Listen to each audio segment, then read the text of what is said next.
যে ওষুধের টাকা হ্যাঁ। বা পোস্ট অপারেটিভ চার্জ যেগুলো বলা হয় ফিজিওথেরাপি বা এই ধরনের, একদমই তাই। এগুলো নাকি ক্লেম করা যায়।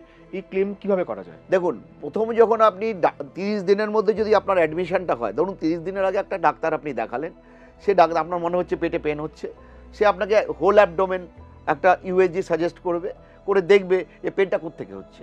যদি গলব্লাডার স্টোন হয় আপনাকে এটা অপারেশন সার্জারিতে যেতে হবে।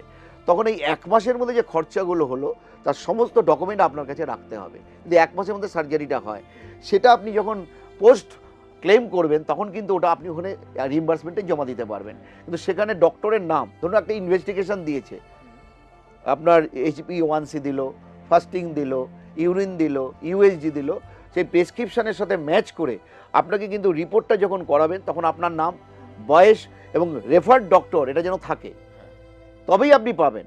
আর মেডিসিন যদি কিছু দেয়, মেডিসিন বিলও কিন্তু এটা মাস্ট, সে হসপিটাল থেকে আপনি বেরোবার পর কেনেন, তার আগে কেনেন। যদি ক্লেমের মধ্যে আপনি ঢুকতে চান তাহলে আপনাকে কিন্তু ডক্টর নেম আর পেশেন্ট নেম মেডিসিন বিলে থাকতেই হবে।